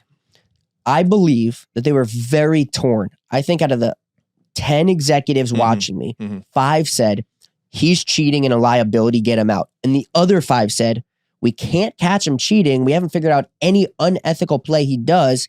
He's just so lucky. Keep him a little longer. He's got to give it all back. So I think it was this fight. So they go, well, where's the common ground? And they go, what if we just shake the pot a lot? And someone goes, well, how are you going to shake his pot? They go, let's take away everything he likes. Let's start with that. Yeah. So they took away all the stuff I like. And it did shake my pot. It got me pissed off. I was like, you just are you're inconveniencing me a lot now. And they go, okay, he's still winning though. What else can we do? And that's when it started getting crazy. They go, jam his Wi-Fi. Make sure he has no cell service. Now I can't use my cell. No cell phones work in any of my villas or my rooms. Wow. Okay. No, now and they have that capability. That's like the NSA or something. That's like high level government. It's actually not that hard. Technology. So I had spoke about it years ago in an interview, and all these people said, "No, it's impossible. You can't jam." First of all, I'm not a technician. Let me just be super clear, right? So I don't know all the correct terms. What I know is that if there's 2 rooms that share an adjoining wall, one's in my name, one's in your name. The one in your name, you have flawless cell phone capabilities. As soon as you go 4 feet into my room, your phone is now a paperweight. And I put it to the test. And then I recorded a video doing it. And when I recorded this video, it got like 10 million. I recorded it at night, went to sleep, woke up in the morning, had like 10 million views. That casino knocked on my door and told me to leave. And I recorded that too. Wow. Yeah. Wow. So. Oh, but what I meant to say is people had contacted me because they also locked me in an elevator one time. And I posted the video from the elevator. Yeah. And I'm like, I'm locked in here. You know, I was with Odell Beckham. We were gambling. We both separated to go to our room for the night. When I got in the elevator, I got locked in there. And it was like a whole thing. Both an elevator, I don't know, builder, technician, I don't know what, and many people that are, I don't know what the term is, familiar with how they explain it to me that it's like a net, sort of like this light is, right? A net. What they can do is they can shut off certain parts of the net. So you can't get the cell to go through that area. Right. So all these people that came forward and said, yeah, I can block that. If I was in the tech room or whatever at the casino, he goes, it's a pretty simple task. I personally can just block it. Right. They go, and same with the elevator guy. So the elevator guy took my elevator video. He stitched it on TikTok with him in an elevator room, pulling the levers to lock somebody in an elevator. That's believable. Yeah. That's totally believable. Well, not the comments. Well, yeah. At what point now you're posting on Instagram, you're becoming an influencer. At what point do the celebrities come in and start giving you their money to gamble with? Like immediately. As soon as I started social media, it immediately went viral. Who were the first people that approached you? I think Drake was the very first person. I think Drake had discovered me. Like a week later was Lil Baby, and then after that, and they just DM you? Yeah. What does a DM from Drake look like? Can I see it? No, I don't want to do that because I think that he's very private, and I think that he prefers people not to like use his name for clicks and stuff like that. So was that wild though? Seeing like, wow, this is how it started. I was homeless in Harlem, and now I got Drake in my DMs. Yeah, it's want me to gamble his money. Can you say the amounts of money?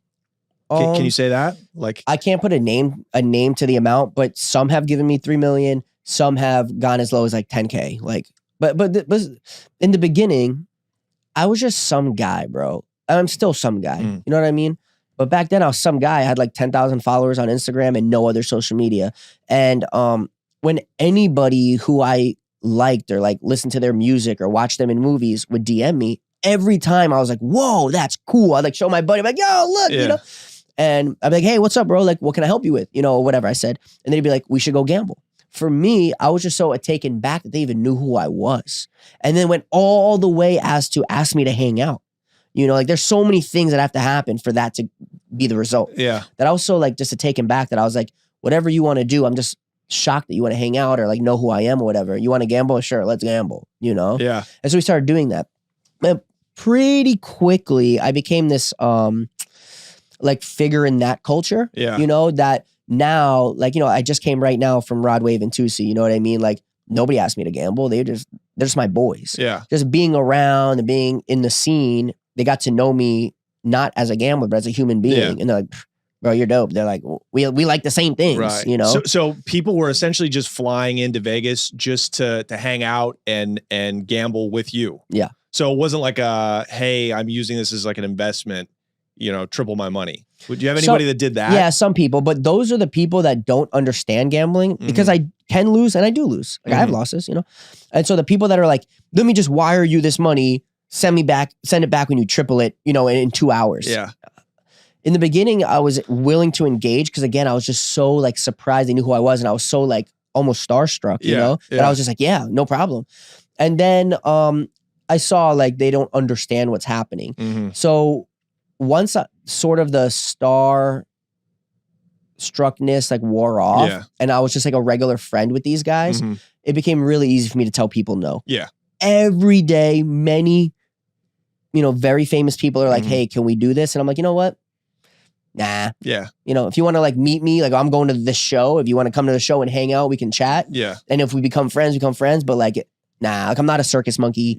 You're not gonna just be like, here's some money. Like I'm like, bro, I'm good. You got your own money. Yeah, I'm got your good. own thing going on. Yeah. So once I felt that I was welcomed in that culture, that community, or became like a little bit of a celebrity in my own right, and I didn't need that, or the starstruckness wore off. I was just chilling, and I'm chilling. Do you remember a big loss that you took with somebody else's money that you felt bad about? Yeah. Yeah. There was one in particular. That's what happened, bro. I can't say who it is on the air. I can tell you after. So a friend of mine. Maybe on the Patreon? Maybe. Perhaps. Okay. So I have a friend. He's a rapper. Very famous. And we were friends for like a while, right? And never once talked about gambling. We were just friends. Like we were always at the same parties, the same club, the same show. We were just there. And anytime we were there, we just link. Sometimes we'd go out, just me and him, whatever. Finally says to me one day, he goes, hey, you want to gamble? And I go, sure. I got this game in LA. Like we can pull up. He goes, all right, can I give you 50K? Right. And now relative 50K is not a lot. Right. But this was like a particular loss I felt bad about. So he's like, okay. I was like, yeah, I was like, I don't care, bro. I'm just hanging out. I'm playing cards whether you're there or not. Like, I don't care. Right. He goes, I'll come and I'll throw 50K in the mix. I'm like, all right, cool. He shows up. It's quite an environment, a lot of women and party favors and other like types of famous people. And it's a cool environment. And I didn't know, but he had never been. I didn't know. We never had talked about it. I didn't even realize, I always give a disclaimer like, hey, we can lose. Just know that, and everybody says the same thing. They go, yep, I get it. I go, all right, cool. I didn't realize that he didn't realize what I was really saying. Like he heard the words, but didn't listen to the words, right? And it's because he's never gambled a day in his life. He's never placed a single wager.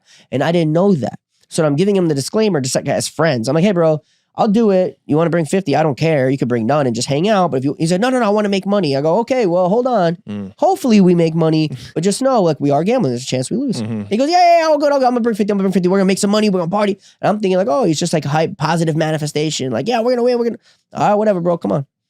So he comes, we sit down. I play one hand. We win like 17K this pot. We were playing Omaha, right? We won 17K. I'm raking the chips. He's sitting next to me. I go, yo, we just won that one. It was 17K. He starts like chilling. He's like, give me a shot. He goes, hey, one of you whores, get over here, rub my back, And he's like chilling, whatever. Like 30 seconds goes by and I lose a hand. And he goes, what happened? And I go, oh, we lost that one. We lost like 30K on that. He goes, oh, I thought we won 17. And I go, yeah, the last hand we did, what do you mean? You go, well, you thought it was over? But because he's never placed a wager before, he didn't understand what was happening. We ended up losing the 50K, right? And he was so distraught. Now, the guy's got tons of money, right? So it's not the money. And this is something a non-gambler will never understand. The emotional hangover of taking a loss of any size. So for a week, he was calling me every day like, hey, bro, like, I don't feel good. He's like, I feel sick. How do I get over this feeling? Wow. And during that week is when I realized he's never placed a wager. And finally I asked him, I go, bro, do you gamble? And he goes, no, I don't know how. And I go, man, like this is not the world for you. Right. Did you see any real degenerate gamblers like addicted really bad, like a disease, like being addicted to drugs? Yeah. Of famous people or anybody? I've seen both, honestly. Both? Yeah, I've seen both. Yeah. Wow.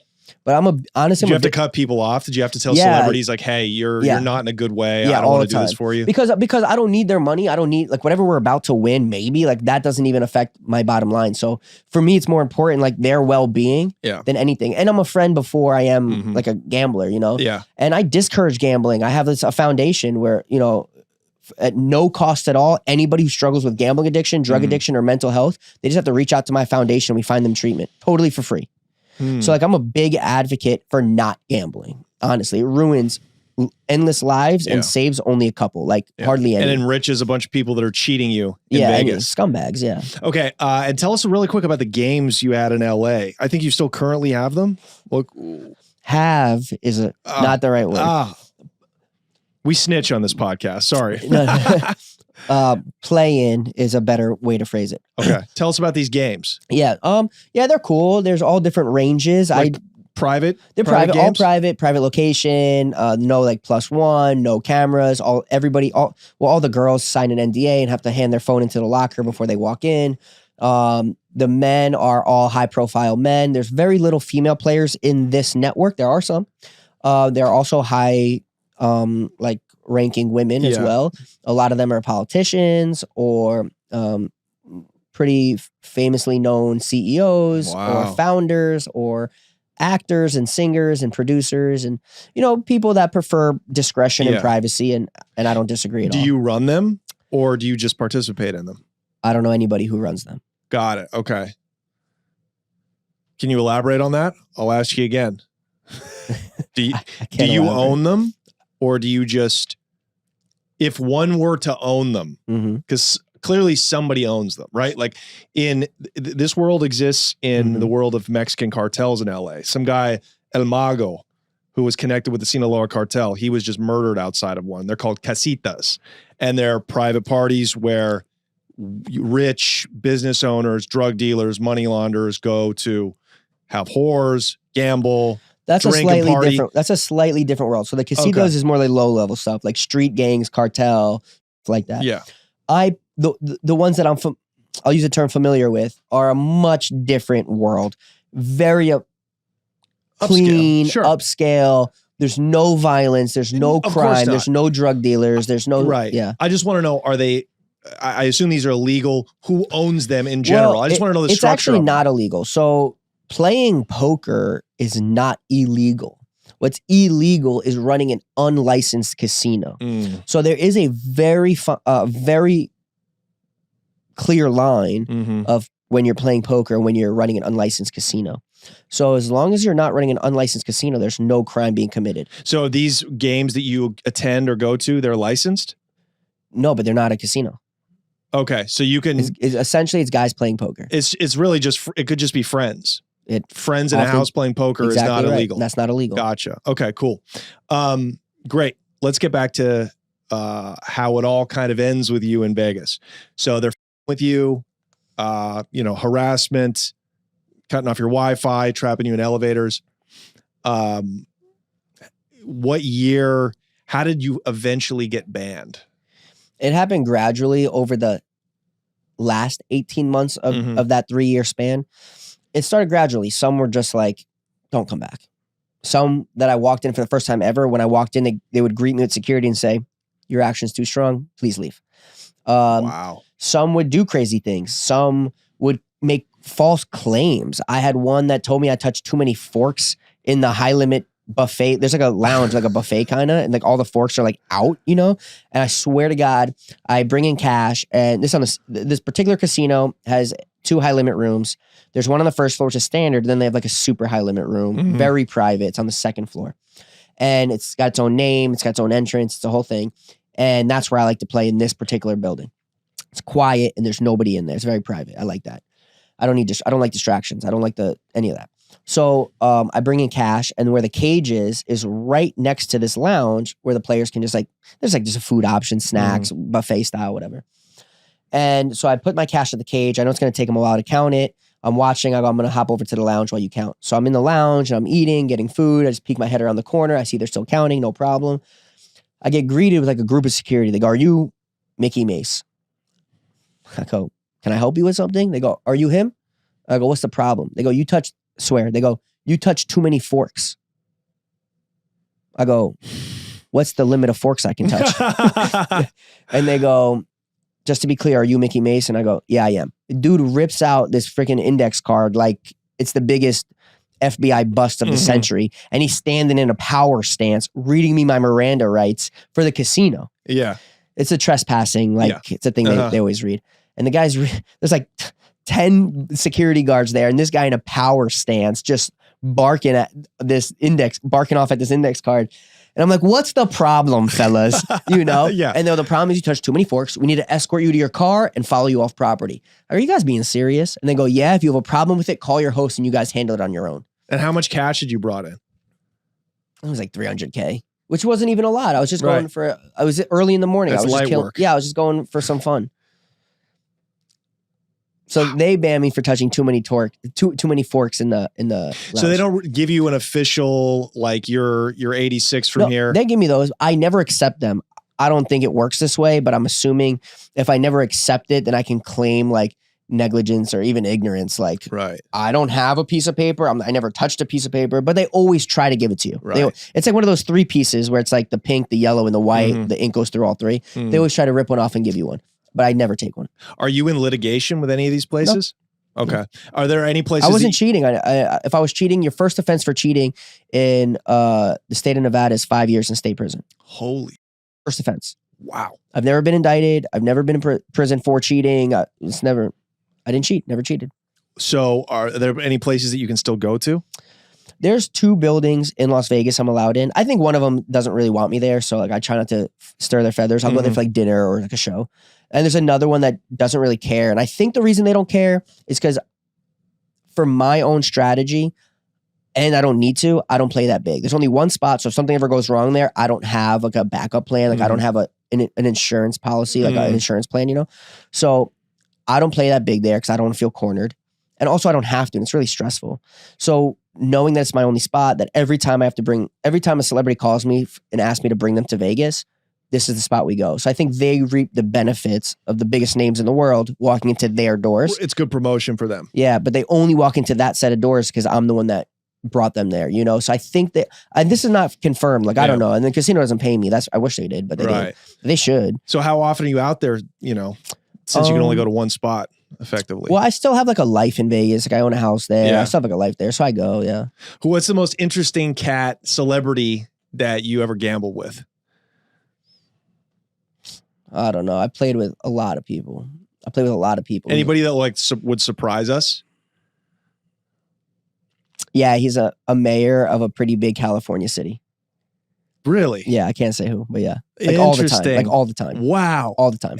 So you're at the table with power, with political power. Yeah. Wow. Yeah. Well, tell him to clean San Francisco up, please. Yeah. I never want to cross that line. You know, I never want to try to influence any political stance on anything. I'm not a politician. I'm not here for, I don't have a motive. I don't have a motive. I don't want to get in murky waters. Have you been approached by, you know, drug dealers, trappers, criminals that want you to launder for them? Yeah, all the time. But I always say no. Plus, if I do lose for one of those guys, the repercussions is way more severe than losing to like an NFL player, NBA player. Like those guys are so rich. They're like, no big deal. Like, but to lose to like, you know, like gangbangers and stuff like that, like there could be repercussions. I don't need that. I also don't need the implications that come with trying to clean their money. I don't have to clean anybody's money. Yeah. I don't have to do that. Right. So why would I walk into that? Yeah. For what? What do you think in your 3 years of playing there, what do you think your win to loss percentage was? It's a little bit of a trick question. So overall, I'm 100% a winner because you could only be a winner or a loser, right? But more realistically, while it was happening, I won in real life 80% of my sessions. 80% of your hands? My sessions. Sessions. Yeah. Sessions. Yeah. Yeah. It's unbelievable. Yeah. Have you been, what now? What now? You trying to sell the algorithm? No. I set the bar so high, I'm hoping no one tries to buy it. There's a few inquiries. There's a few people in communication, but I set that bar blindly from day one because there's a few reasons. First, I do not want to encourage gambling. Even if somebody pays me the $50 million, that's not a casino and it's like a person who wants the sauce, right? Even if they pay me $50 million, if they do anything, the smallest thing, not exactly how I'm telling them to do it, which is going to happen. I can't imagine a guy's going to remember like every verbiage, noun, location, time, like every detail. It's so extensive that somebody's going to make a mistake somewhere along the way, which means they paid me $50 million and they made a mistake on the algorithm, which is just I just call it the algorithm, right? Which means they're still losing at the tables. And I don't want to feel responsible for that. Who knows what not just legal repercussions I can have, but emotional. Like I don't want to take that kind of weight on. There's no need for that. And the last thing is, if it gets out exactly what I've done, the casinos will change it. Yeah. And that 50 million somebody just gave me went to waste. Yeah. Right. Well, you imagine they must change it all the time though. I think what they're doing is they're changing it. Instead of having an ace in their sleeve, they put a king. After they put a king and they think that they've been outed, they put a queen. After they put a queen, they put a jack. Then they go back to an ace, but instead of an ace of spades, it's an ace of heart this time.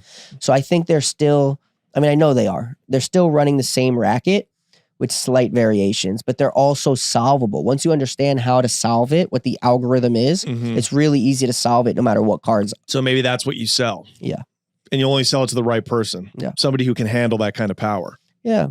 What's your next, what do you want to do? I know you're acting now, you're in movies. Yeah. Amateur adult star. You finally made it come true, my man. Look at that, dude. Yeah.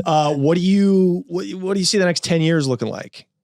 I think I'm going to be doing more and more acting. I got so many movie roles and TV roles so quickly, and I'm not an actor. Just to be like super clear, right? Like, I'm not an actor. I don't have training, like whatever. That without trying, without auditioning, without anything, I got casted as so many things Like, and a lot of them knew that I was willing to do it or wanted to like get into the movies and stuff. And some of them don't know that. Some of them was just like people just hitting me up like, you have the right look or the right charisma, whatever it is, you'd be a good fit for what we're filming. So if that can all happen so quickly and such a high level so fast, that I'm just thinking like, if I just try, who knows like where the acting thing will get. And the Hollywood thing has been fun. Like being in movies and TV shows has been really fun so far. Yeah. Yeah. When you don't need it for money, acting in Hollywood, it's a fun life, you know? And I think you got a good financial basis now. Yeah. So are your parents proud of you? The people back home, I mean, he's the Jersey kid made good, you know? Yeah. Before we get into the rest of this, can I use a restroom again? No, we're going to wrap. Okay. I think we got, I think we had like, an amazing podcast. We'll talk a little bit on the Patreon. But yeah, tell them where they can find you, you know? If there's anything you want to plug, let's do it. Sure. The Innocence Project. Yes, of course. Yeah. As you know, I would only take this interview. I don't take appearance fees, but I do request that you donate to the Innocence Project. Absolutely. You told me you already do. You're involved in Yes. that. That's amazing. Every year I give money to the Innocence Project. That, of course, is, a foundation for a nonprofit for lawyers who are working on getting innocent people out of prison who've been wrongly convicted. Yeah. It's my favorite charity. It's Me too. Literally the only charity that I give to. Sure. So I absolutely will be donating again in my good faith for having you on. And I encourage everybody to go do that. I don't know if I told you, but when I pass, my will has signed the majority of my estate over to the Innocence Project. Amazing. Yeah. Amazing. Yeah. Hopefully that's not for a long time. I hope it's not for a long time. But when it does happen, the majority of my estate does get donated to them. And you've lived a full life when it does. Yeah. The foundation I started, we don't accept donations. I don't need anybody's money. I don't want anybody's money. I just want to help people at no cost if they struggle with mental health, drug addiction, or gambling addiction.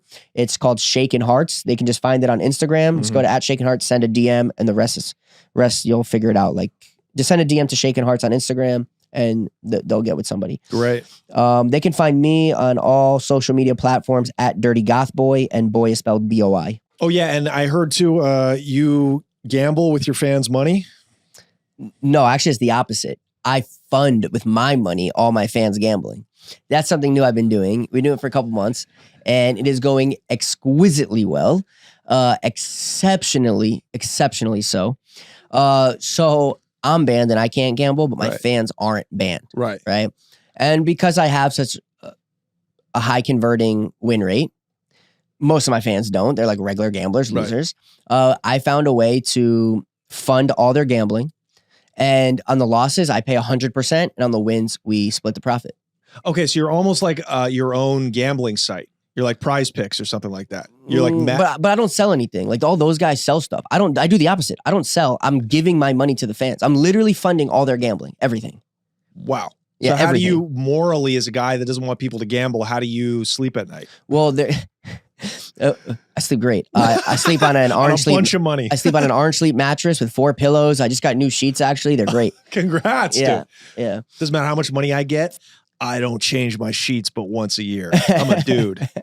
No. So people are gonna gamble anyway, despite my super clear disclaimer. Don't gamble. But they're gonna gamble anyway. And the ones that do, at least let me help them make money instead of just giving these the casinos money. So I'm funding all of it. So even if they're like a degenerate gambler or whatever it is, it's my money as long as it's done my way, which is the way it's set up. I can tell you off the air, not on the air, exactly how it's being done, but everything's done exactly the way I want it to be done, 100% on my dime. So if there are any losses, which there are sometimes, 100% of it I'm financially responsible for. And on the winning side, I split it with my fans. Wow. Okay. So if I came to you and say, hey, I got 50 bands I want to spend. I would say, no, I don't want your money, but I'll give you 50 bands and you gamble the way I'm telling you to gamble. And how would you tell me, a layperson, like a guy who goes to Vegas twice a year, I play the slots and some blackjack. Like I'm real novice. What would you tell me to do? Well, I can't give that sauce exactly here, but the way if you're talking about the business that I'm doing, the way we're doing it is it happens over time. We have to build a relationship. It's too much at once. Plus, I can't, even if, let's say 50,000 was how much I was willing to give you. Let's pretend. The truth is, if you're just a stranger and you contact me through my link, I'll give you the link. If you post it in this thing so all these people can sign up too. You can also, by the way. Okay. I can't just give every stranger $50,000 and be like, do what I tell you and then give me back the money. It's never going to happen. Everyone's going to run away with my money. So we start really small and we have to build the relationship. And as we're building the relationship, you learn more and then you have bigger betting limits and bigger budget and bigger money to play with. So would you actually teach me? Is there anything involved? Sort of. You actually have to do very little. You just have to follow instructions. There's almost no thinking for you to do. Okay, I'm in, bro. Yeah. Like it's literally what it sounds like. So it's essentially, it's almost like, have you heard of those sites? They're like Wall Street sharks, you know, they're like Forex currency traders, you know, they're hedge fund managers. It's essentially, and they basically say, do what I do. You know, bet on this, right? Bet that the price of gold is going to go up. Right. That's even more genius. I don't want $1. I do not accept $1 from anybody. Right. I'm giving you the money to gamble, but you have to do it the way I say. Right. You do it exactly. So you're essentially, you got people working for you. Oh, more than just a few. Oh yeah. How many people do you have? We're a global network. There's a lot of us. So this is a huge business. It's an operation. Okay. Yeah. So that's what you're doing now. Yeah. When I asked you, what are you doing now? And you got cheeky. This is what you're doing now. Yeah. This is brilliant. Yeah, is there anybody else doing this? Yeah. There's other groups doing it. The thing is that anyone that's doing it has not nearly the social media presence I have. Right. So they can't even come close to reaching who I'm reaching. But the thing is, everyone else that's doing it is part of this one essentially larger group, right? We are like one large group, and then we all take our client base, like whoever we have that's willing to gamble with my money, right? Or anybody's money, because a lot of us that do it, right? We have essentially the same information. There's like a global group of gambling sharps, right? And we all communicate, we all sell and buy information from each other, we all share information. There's so much to it, like all the way down to if somebody found a casino in the Czech Republic that has one roulette wheel that the weight is off balance, so the ball will always land within 3 numbers. It'll go into the group chat. It's not as clean as a group chat, but imagine the communication will go into a theoretical group chat. Now everybody knows that for a limited amount of time, they will always win that one roulette wheel in that one casino in the Czech Republic until they adjust the weight. But so you guys are like a cartel. I wouldn't use that term. Wow. I would say we're a group. So could I get in for $1,000? I'm just a guy. You can't get into the network and communication. With me, I want to work with you. Yeah. I don't want any of your money. I just need you. I'm saying I want to bet $1,000. Yeah, that's fine. But it's going to be my $1,000. It's going to be my way. So I'm with numbers. Yeah, that's fine. I just want to play roulette. That's fine. I can say red or black. That's fine. I can do that. But you're not going to. You're going to just bet on whatever you were instructed to bet on. Wow. Yeah, I'm going to give you the brain guy. I'm going to give you the link. Post it here so everyone can do it. Whatever. Okay. Yeah. It's the most basic information. I just want to know, like name. Are you over 21? What zip code do you live in? And what level of gambling skill you have. And I only ask that for sports and for table games and poker. That's it. There's no detail. I don't need your social. I don't need your address. I don't need your mother's maiden name. I don't really care. I just need bodies. Yeah. Right? Yeah. I'm going to give the bodies the money and the instruction, and then we split the profit. And if there's loss, it was my money, so you don't even care. Wow. How long have you been doing this for? I think we've been live for, I want to say 2 months, maybe 2 months and a week. And this is all legal. Yeah. This is all above board. You guys are registered. Bro, I just want to clarify. I got so many lawyers, bro. I couldn't even look at something illegal with someone coming down my throat. It's impossible. It's impossible.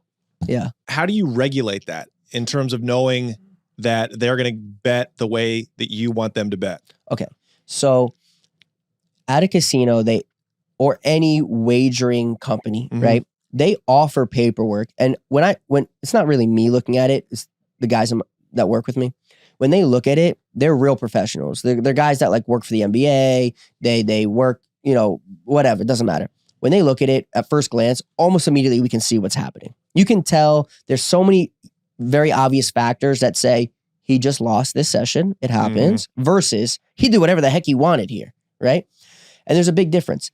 What actual problem we have. So the regulation is just a liability that I have, right? If they go and they do whatever they do and don't listen, it's my financial loss. Right. but we also cut that person, which would be stupid because if they just listened, they would be making money indefinitely. Right. All they had to do is listen, and they don't have to. The less thinking they do, the better. Let me do the thinking. Let me handle it. You know.